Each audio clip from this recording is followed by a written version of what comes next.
Bismillahirrahmanirrahim. Assalamualaikum warahmatullahi wabarakatuh. Alhamdulillahirabbil alamin. Wassalatu wassalamu ala asrofil anbiya'i wal mursalin wa ala alihi wa ashabihi wa man tabi'ahum bi ihsan ila yaumiddin. Asyhadu an la ilaha illallah wahdahu la syarika lah wa asyhadu anna Muhammadan abduhu wa rasuluh. Sahabat Ar-Rayyan yang dirahmati Allah Subhanahu wa taala, dalam menghadapi kehidupan dunia ini, tentu kita memiliki yang namanya masalah. Tentu kita pernah menghadapi yang namanya ujian. Kita tentu pernah menghadapi yang namanya cobaan. Kenapa? Karena Allah Subhanahu wa taala akan memilih dari hamba-hambanya orang yang pantas dan benar-benar pantas memasuki jannahnya Allah Subhanahu wa ta'ala. Masya Allah, ketika kita berbicara tentang surga, berbicara tentang jannah, apa yang diimajinasikan manusia, apa yang dipikirkan manusia, seindah-indahnya tempat, sebaik-baiknya keindahan alam, itu dibandingkan dengan jannah, dibandingkan dengan surga, jauh lebih indah surga. Maka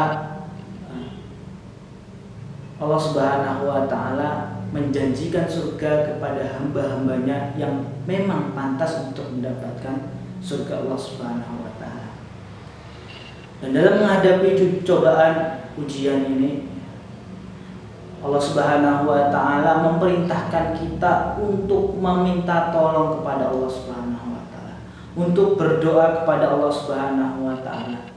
Yang namanya manusia itu adalah makhluk yang lemah, makhluk yang rapuh. Kita tidak bisa hidup kecuali dengan nikmat Allah Subhanahu wa ta'ala. Sehingga apa yang kita hadapi, apa yang kita jalani, kita meminta pertolongan kepada Allah Subhanahu wa ta'ala. Maka sahabat Ar-Rayyan yang dirahmati Allah Subhanahu wa ta'ala, jangan kita lupakan doa kepada Allah Subhanahu wa ta'ala. Kita memiliki sekecil-kecilnya masalah, kita memiliki permasalahan apapun itu, baik permasalahan keluarga, baik permasalahan ekonomi, baik permasalahan masyarakat dan lain sebagainya, maka kita adukan kepada Allah Subhanahu wa ta'ala. Mungkin kita canggung, mungkin kita tidak bisa bebas untuk sharing kepada sesama manusia, sharing kepada teman-teman kita apa yang kita hadapi, apa yang kita permasalahi.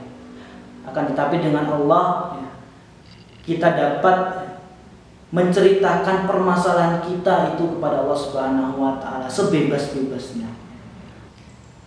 Allah Subhanahu wa ta'ala akan marah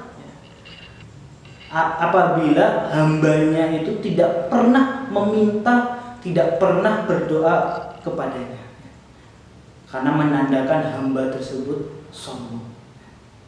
Rasulullah SAW bersabda dari Abu Hurairah radhiyallahu anhu, Rasulullah SAW bersabda, "Man lam yas'alillah yaghdabu alaihi."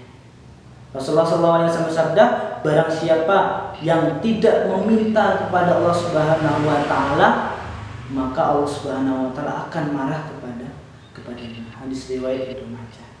Maka dalam menghadapi ujian ini, kita minta kepada Allah Subhanahu wa ta'ala, kita berdoa kepada Allah Subhanahu wa ta'ala. Tidak ada ruginya kita berdoa kepada Allah Subhanahu wa ta'ala. Kita tinggal mengangkat tangan kita berdoa kepada Allah Subhanahu wa ta'ala, tidak mengeluarkan tenaga 1% pun, tidak merugikan kita, akan tetapi malah menguntungkan bagi kita. Toh doa yang kita panjatkan kepada Allah Subhanahu wa ta'ala akan Allah Subhanahu wa ta'ala tetapkan, akan Allah Subhanahu wa ta'ala hasilnya akan Allah Subhanahu wa ta'ala berikan kepada kita. Tidak ada yang sia-sia. Rasulullah SAW pernah bersabda dalam salah satu hadisnya, "Ma min muslimin yad'u bid'atin laisa fiha ithmun wala qati'atur rahim illa a'tahu Allahu ihdan min thalas."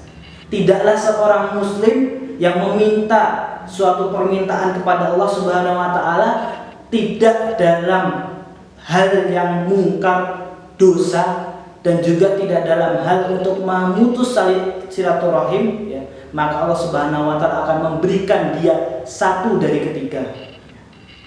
Yang pertama adalah ayyujalalahu da'watuhu.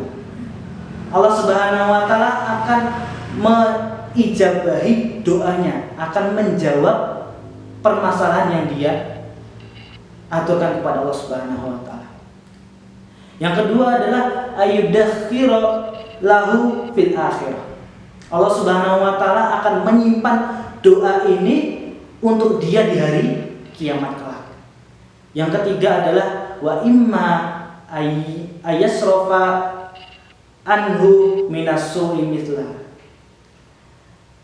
Dan yang ketiga adalah Allah Subhanahu wa taala akan, ya, meringankan, ya, beban, ya, musibah yang menimpa dia, ya, yang sebanding dengan doa tersebut. Masya Allah, kita berdoa kepada Allah Subhanahu wa taala, mengangkat doa kita, tangan kita, ya, tidak mengeluarkan 1% energi, akan tetapi dengan doa tersebutlah yang mungkin Allah Subhanahu wa taala akan menolong kita. Baik itu doa kita akan diijabahi, baik itu doa kita akan disimpan oleh Allah Subhanahu wa taala di hari kiamat kelak.